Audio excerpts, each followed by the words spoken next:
Hey, welcome to your favorite cooking channel, Cooking with Albert. Today we're going to be making some cayenne pepper powder or chili pepper powder, and yeah, just be ready. This is homemade pepper powder. So I'm going to use long red chili pepper, hot chili pepper, or wet cayenne pepper, how you want to call it. And I begin by removing all the heads from it. Then I pick out the overly soft ones from it as well, because those ones sometimes they can disgrace you. Yes, but then when you're washing it too, you don't want your hands to burn. You can also use your gloves in there. What I do first is to wash with just plain water, just to get the dust and the dirt off, because usually they are more exposed in our local market in there as well. Then once I'm done washing with just water, you realize it was a bit dirty. There's a bit of dirt in there. So once I'm done with that, I then wash with salt, just to also sterilize it or reduce bacteria or anything just around it. Yes, so for me personally, I love to wash vegetables with salt. It's the healthiest way to go, it's the cheapest way to go. Or you can use your apple cider vinegar, any vinegar you have, or your fruit sauce, I'd call it cleaners as well. But salt is the cheapest and most affordable, and one of the healthiest options for cleaning your vegetables as well. So once I'm done washing this, I'm just going to pass it through my strainer to get rid of the salt water in there, because I don't need the salt in my pepper, although it's going to help preserve it for long, but I just wanted to get natural pepper powder. Yes, so I'm washing this into a big strainer, and then we can proceed forward.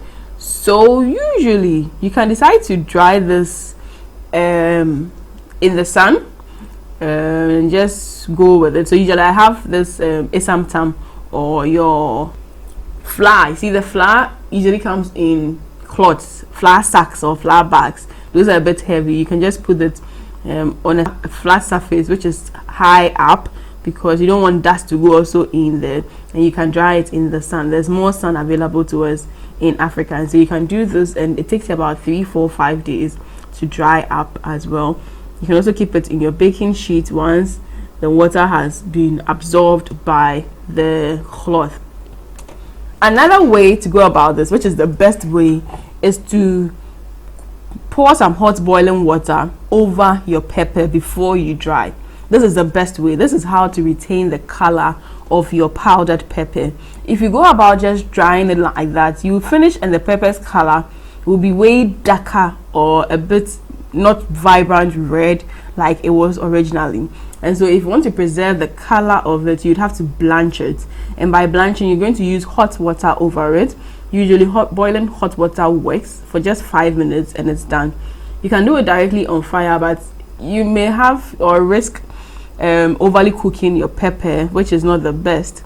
And so for me, I just do the 5 minutes boiling water trick, where I put it hot water around it to sit for 5 minutes. That's the trick I use. Then once I'm done, I'm just going to drain all the water from it. When you use the boiling hot water, it also softens the pepper, which also takes away most of the, should I say, the airy part in there. It makes it very quick and easy for it to also dry faster. Then I go back to my cloth, which helps me absorb the extra water around it, because if you put this directly in your baking tray, some will look a bit funny in there, some would, but then the dry sack kind of absorbs the water. You can use a napkin or anything. Then once you're done, you can dry it in the sun, and this takes faster. If you don't blanch, you may use like 5 days to dry just a lunka of pepper, but then if you blanch it within 2-3 days in the sun, it will be well dried as well. And one thing about pepper is that,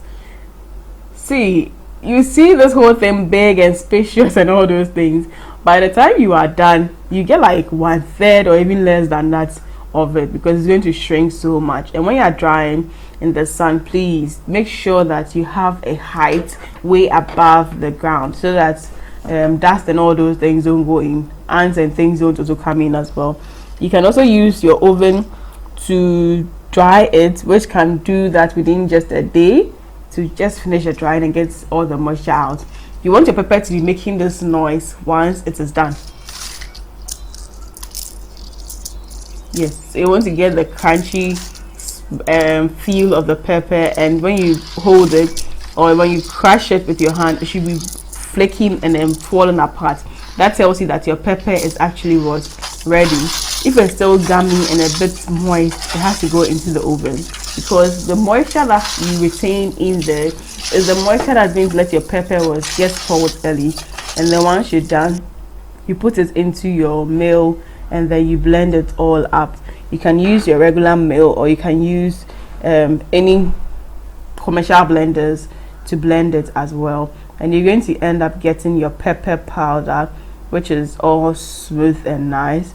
You can try to sieve this as well to get the perfect smooth powder. Yeah, so usually I sieve it to get the chaff off it and to get the full powder in. And you realize the color is still vibrant red because I ended up blanching the pepper. If you don't blanch your pepper, you won't get that color anymore. And you can imagine, look at the pepper we started with and look at the pepper we have by far. So that is what actually happens. The quantity is going to shrink in there, but then when it comes to the taste, it's still going to be very, very, very hot, because the pepper is naturally hot, and this is more concentrated in there as well. So these days, unfortunately, people adulterate the pepper they sell in the market.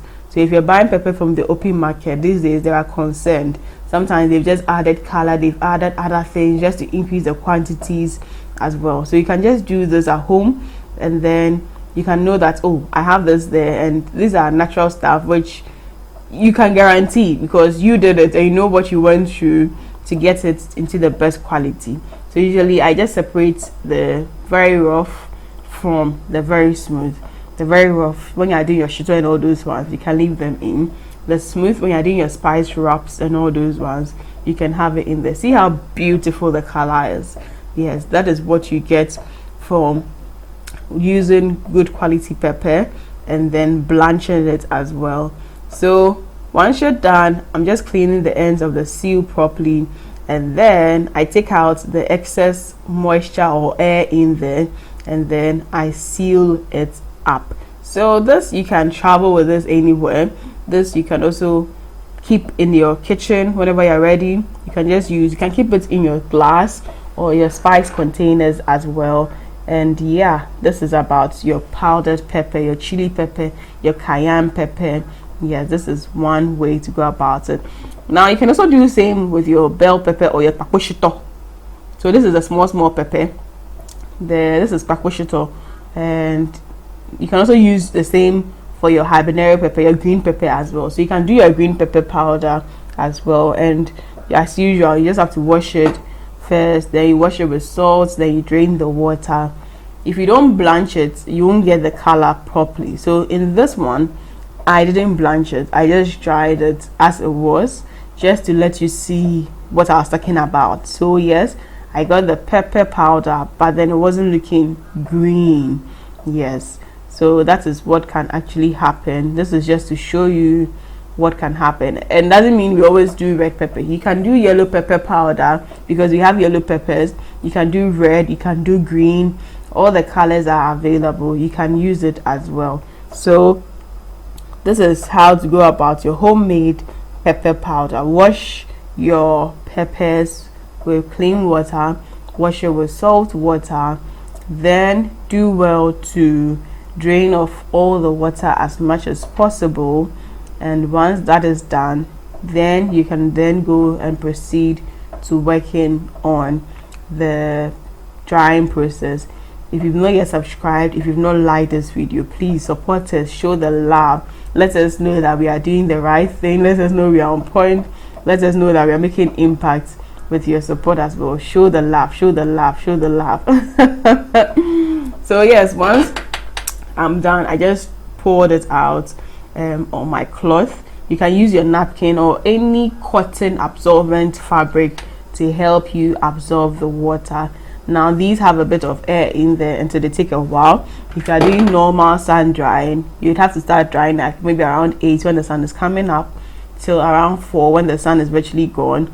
Then you can take it off. So you do this for like 5-6 days to really get it dried. So usually I do the first day on the cloth, then when the water is well absorbed and off it, then I take it into my baking trays, then I put it on a high surface for it to dry. You don't want to dry it on the floor. That is going to lead to contamination as well.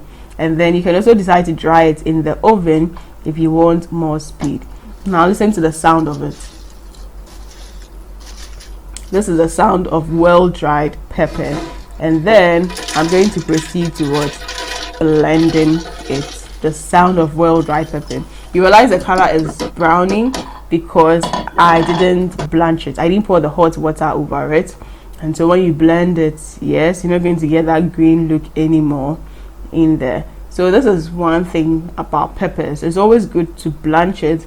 It's always good to pour some hot water over it before you actually will start the drying process, to preserve the color as much as what possible. Then you can blend it, but you're still going to have the perfect paposhito flavor in there as well. So sometimes when you're traveling or you're going out of the country, you want to do take some spice along, you can just do this homemade ones and take it along. This is also perfect for your shito.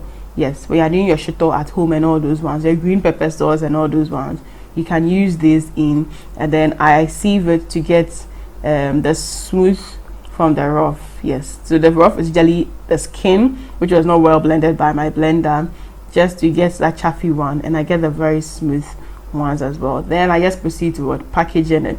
So this is your simple pepper powder.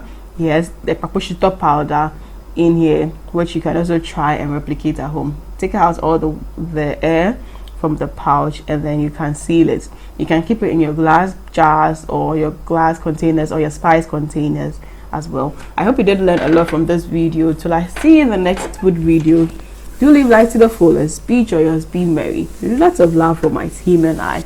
Mwah.